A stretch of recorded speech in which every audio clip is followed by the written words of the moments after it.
क्या आपने कभी सोचा है कि जीवन का असली मतलब क्या है?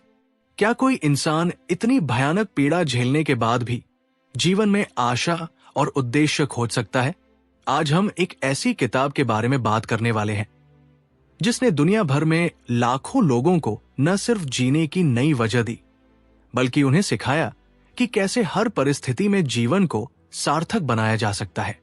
यह किताब है मैन्स सर्च फॉर मीनिंग, जिसे ऑस्ट्रियाई मनोचिकित्सक और न्यूरोलॉजिस्ट डॉक्टर विक्टर फ्रैंकल ने लिखा। यह सिर्फ एक किताब नहीं, बल्कि मानवीय संघर्ष, साहस और आशा की एक जीवंत गाथा है। फ्रैंकल ने यह किताब नाजी यातना शिविरों में अपने व्यक्तिगत अनुभवों के आधार पर लिखी।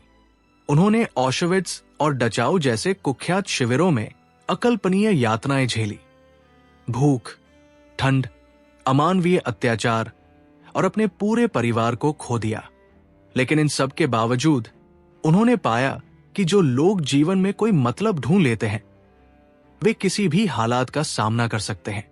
यह किताब पहली बार 1946 में प्रकाशित हुई और आज तक 3 करोड़ से अधिक प्रतियां बेच चुकी है। यह न सिर्फ मनोविज्ञान की एक महान कृति है, बल्कि उन सभी लोगों के लिए एक मार्गदर्शक है जो जीवन के संघर्षों में अर्थ की तलाश कर रहे हैं। आज के इस वीडियो में हम गहराई से जानेंगे विक्टर फ्रैंकल कौन थे, उनका जीवन और संघर्ष, यातना शिविरों का अनुभव, कैसे उन्होंने मानसिक रूप से जीवित रहने का तरीका खोजा, लोगोथेरेपी, जीवन में अर्थ खोजने की वो विधि जिसने आधुनिक मनोचिकित्सा को बदल दिया। आज के समय में इस किताब की प्रासंगिकता, कैसे ये हमें डिप्रेशन, तनाव और निराशा से लड़ने में मदद कर सकती है। तो चलिए इस असाधारण यात्रा पर निकलते हैं, क्योंकि जैसा कि फ्रैंकल ने कहा, जो हमसे छीन नहीं सकते वो है हमारी आखिरी स्वतंत्रता, किसी भी परिस्थिति में अपना रवैया चुनने की। विक्टर फ्रैंकल का जन्म 26 मार्च 1905 को ऑस्ट्रिया की राजधानी वियना में हुआ था। वियना उस समय यूरोप का बौद्धिक केंद्र था, जहां सिगमंड फ्रायड और अल्फ्रेड एडलर जैसे मनोविज्ञान के दिग्गज सक्रिय थे। फ्रैंकल ने बचपन से ही मानव मन की गहराइयों में जाने की इच्छा रखी। मात्र 16 साल की उम्र में उन्होंने फ्रायड के साथ पत्र व्यवहार शुरू किया। फ्रायड ने उनके एक आलेख को प्रकाशित भी किया, लेकिन फ्रैंकल की सोच धीरे धीरे फ्रायड के आनंद के सिद्धांत और एडलर के शक्ति के सिद्धांत से आगे निकल गई। उनका मानना था कि मनुष्य की सबसे बड़ी प्रेरणा अर्थ की खोज है, और यही विचार आगे चलकर लोगोथेरेपी का आधार बना। 1930 तक फ्रैंकल एक प्रतिष्ठित मनोचिकित्सक बन चुके थे, लेकिन 1938 में नाजियों ने ऑस्ट्रिया पर कब्जा कर लिया। यहूदी होने के कारण 1942 में उन्हें, उनकी पत्नी टिली और परिवार को ऑशविट्ज एकाग्रता शिविर भेज दिया गया। यहां उन्होंने अपनी पूरी पहचान खो दी। उनका नाम हटाकर नंबर 119104 टैटू कर दिया गया। उनके पिता की मृत्यु भूख और बीमारी से हुई। उनकी मां और भाई को गैस चैम्बर में मार दिया गया और पत्नी टिली भी बच नहीं पाई। लेकिन इन अंधेरे दिनों में भी फ्रैंकल ने 2 चीजें बचाई। एक अपनी पांडुलिपि, जो उनके कपड़ों की सिलवटों में छिपा कर रखी थी, हालांकि बाद में नष्ट हो गई। 2 अपनी आंतरिक स्वतंत्रता, वो मन ही मन लेखन करते और दूसरे कैदियों को मानसिक सहारा देते थे। 1945 में शिविर मुक्त हुए, लेकिन फ्रैंकल के सामने एक नया संघर्ष था, जीवित बचे लोगों का मनोबल बढ़ाना। उन्होंने अपने अनुभवों को मैन्स सर्च फॉर मीनिंग में उतारा, जो 1946 में प्रकाशित हुई। यह किताब न सिर्फ एक बेस्टसेलर बनी, बल्कि आधुनिक मनोचिकित्सा में एक नई दिशा दिखाई। इंसान की सबसे बड़ी स्वतंत्रता यह है कि वो किसी भी परिस्थिति में अपना दृष्टिकोण चुन सकता है। फ्रैंकल ने साबित किया कि अगर जीने का कोई क्यों मिल जाए, तो कोई भी कैसे झेला जा सकता है। अगले भाग में हम जानेंगे कि कैसे उन्होंने ऑशविट्ज जैसी नरकमय जगह पर भी अर्थ ढूंढ लिया, और यही सबक हमें आज के जीवन में कैसे मदद कर सकता है। सितंबर 1942, विक्टर फ्रैंकल और उनके परिवार को उसी ट्रेन में ठूसकर ऑशविट्ज भेजा गया, जहां से लाखों लोग कभी वापस नहीं आए। पहले ही दिन उन्हें अपनी पूरी पहचान छोड़नी पड़ी, उनके कपड़े, बाल, यहां तक कि उनका नाम भी। अब वे सिर्फ एक नंबर थे, 119104। पहले कुछ घंटों में ही फ्रैंकल ने वो नरक देखा जिसकी कल्पना भी नहीं की जा सकती। उन्होंने देखा कि कैसे 90% नए कैदियों को सीधे गैस चैम्बर भेज दिया जाता। बचे लोगों को प्रतिदिन 300 ग्राम रूखी रोटी और पतला सूप पर जीना पड़ता। -30 डिग्री सेल्सियस की सर्दी में पतले कपड़ों में काम करना होता। 3 मनोवैज्ञानिक चरण।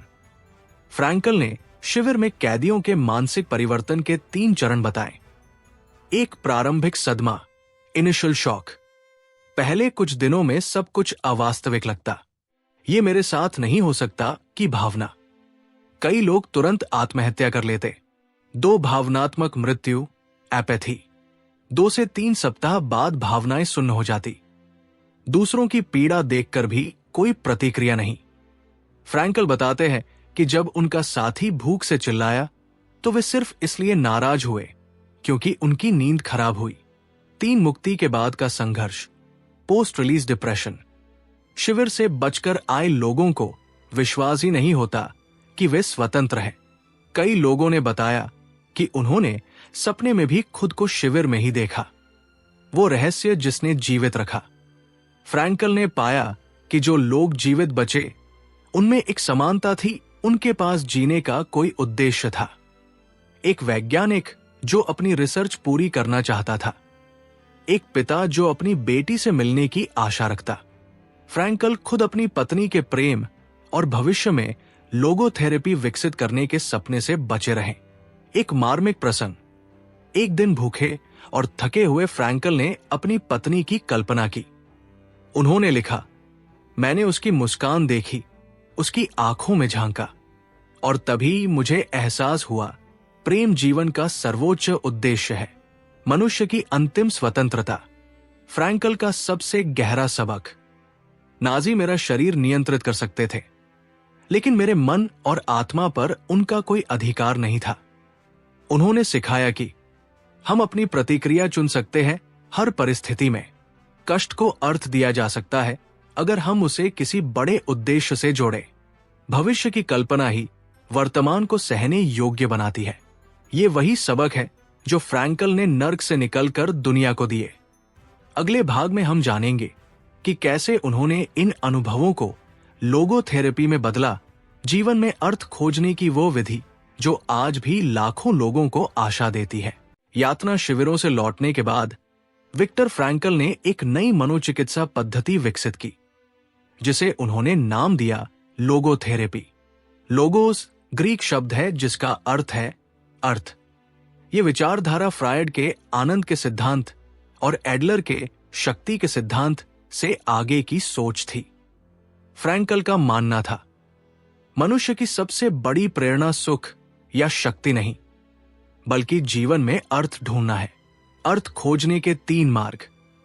एक, सृजन या कार्य के माध्यम से, कला, विज्ञान या कोई उत्पादक कार्य। उदाहरण, वो वैज्ञानिक जिसने शिविर में भी अपनी थ्योरी पर काम जारी रखा। 2, किसी से संबंध बनाकर, प्रेम, दोस्ती या सेवा। फ्रैंकल का अनुभव, पत्नी की यादों ने उन्हें जीवित रखा। 3, कष्ट को सार्थक बनाकर, जब पहले 2 विकल्प न हो तो अपनी पीड़ा को किसी उच्च उद्देश्य से जोड़ना। उदाहरण, एक मां जिसने अपने बच्चे की मृत्यु के बाद अनाथालय खोला। वास्तविक जीवन के उदाहरण। केस 1, आत्महत्या की इच्छा वाला युवक। फ्रैंकल ने उससे पूछा, आपके न रहने से किसको सबसे ज्यादा दुख होगा? युवक ने अपनी बहन का नाम लिया और फिर उसने जीने का निर्णय लिया। केस 2, डिप्रेशन में डूबा बुजुर्ग। फ्रैंकल का प्रश्न, अगर आप पहले मर गए होते तो आपकी पत्नी कितना दुखी होती? बुजुर्ग की आंखें खुल गई।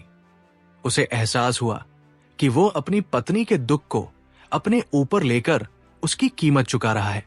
लोगोथेरेपी की शक्ति। फ्रैंकल ने पाया कि अर्थहीनता, एग्जिस्टेंशियल वैक्यूम, आधुनिक अवसाद का मूल कारण है। जब लोग क्यों जिए का उत्तर खोज लेते हैं तो वे किसी भी कैसे का सामना कर सकते हैं। उनका प्रसिद्ध सूत्र SPM, सफरिंग पेन मीनिंग, यानी अर्थ मिलने पर पीड़ा वास्तविक पीड़ा से कम हो जाती है। आज के संदर्भ में लोगोथेरेपी आज भी प्रासंगिक है क्योंकि 21वीं सदी में अर्थ संकट बढ़ रहा है। ये नशे, डिप्रेशन और आत्महत्या की प्रवृत्ति से लड़ने में मदद कर सकती है। फ्रैंकल की सलाह, जीवन से मत पूछो कि तुम्हारे लिए क्या है, बल्कि खुद से पूछो कि तुम जीवन के लिए क्या कर सकते हो। फ्रैंकल ने सिखाया कि अर्थ की खोज कोई एक बार की प्रक्रिया नहीं, बल्कि जीवन भर चलने वाली यात्रा है। अगले भाग में हम देखेंगे कि कैसे मैन्स सर्च फॉर मीनिंग आज 75 साल बाद भी हमारे जीवन को बदल सकती है। 75 साल पहले लिखी गई ये किताब आज हमारे लिए और भी ज्यादा प्रासंगिक क्यों है? क्योंकि फ्रैंकल ने जिस अस्तित्वगत शून्यता, एग्जिस्टेंशियल वैक्यूम के बारे में चेतावनी दी थी, वो आज एक वैश्विक महामारी बन चुकी है। आधुनिक जीवन की 3 बड़ी चुनौतियां। एक, सोशल मीडिया और तुलना का संकट। लोग दूसरों की हाईलाइट रील देखकर अपने जीवन को निरर्थक समझने लगते हैं। फ्रैंकल का समाधान, अपनी तुलना किसी और से नहीं, बल्कि अपने बेहतर संस्करण से करो। 2, कामकाजी जीवन की निरर्थकता। सर्वे बताते हैं कि 85% कर्मचारी अपने काम से जुड़ाव महसूस नहीं करते। लोगोथेरेपी सुझाव, अपने काम को बड़े उद्देश्य से जोड़ो, चाहे वो ग्राहकों की मदद हो या समाज का विकास। 3, रिश्तों में गहराई का अभाव। डिजिटल कनेक्शन बढ़े हैं, लेकिन वास्तविक भावनात्मक जुड़ाव घटा है। फ्रैंकल का अनुभव, शिविर में जिन लोगों ने प्रेम को याद रखा वे ही जीवित बचे। व्यावहारिक उपाय, फ्रैंकल के 3 सूत्र। 1, प्रतिक्रिया की स्वतंत्रता को याद रखें। ट्रैफिक जाम हो या ऑफिस का तनाव, हमेशा अपनी प्रतिक्रिया चुन सकते हैं। 2, अर्थ डायरी बनाएं। रोज एक पल लिखें जब आपने कुछ सार्थक किया, किसी से सच्चा जुड़ाव महसूस किया, किसी कठिनाई को सहने का अर्थ खोजा। 3, परिप्रेक्ष्य बदलने का अभ्यास करें। जब लगे जीवन निरर्थक है, स्वयं से पूछें, मेरे न रहने से किसको सबसे ज्यादा कमी महसूस होगी? वैश्विक प्रभाव, जापान में कार्यस्थलों में लोगोथेरेपी का उपयोग। अमेरिकी सेना द्वारा PTSD के इलाज में फ्रैंकल के सिद्धांतों का प्रयोग। भारत में युवाओं के बीच अर्थ खोजने की बढ़ती ललक। फ्रैंकल ने सिखाया कि जीवन कभी परिस्थितियों के कारण निरर्थक नहीं होता, बल्कि हमारा नजरिया उसे ऐसा बनाता है। आज जब दुनिया भर के लोग अवसाद और चिंता से जूझ रहे हैं, ये किताब एक मार्गदर्शक की तरह है। जीवन का अर्थ खोजने से नहीं, बल्कि हर पल को अर्थ देने से मिलता है। अगर आपने ये वीडियो अंत तक देखा है, तो आप भी उन लोगों में हैं जो जीवन को गहराई से समझना चाहते हैं। कमेंट में बताइए आपके जीवन का सबसे बड़ा क्यों क्या है, और हाँ, इस संदेश को उन लोगों तक जरूर पहुंचाइए जिन्हें आज आशा की जरूरत है। विक्टर फ्रैंकल की ये किताब सिर्फ पन्नों में सिमटी कोई कहानी नहीं है। ये एक जीवन दर्शन है, एक ऐसी मशाल जो अंधेरे में भी रास्ता दिखाती है। ऑशविट्ज की उस नरकमय यातना से लेकर आज के हमारे दैनिक संघर्षों तक, इस किताब की शिक्षाएं हमें याद दिलाती है कि हर स्थिति में, हर पल में एक अर्थ छुपा होता है जो हमसे छीन नहीं सकते। वो है हमारी आखिरी स्वतंत्रता, किसी भी परिस्थिति में अपना रवैया चुनने की।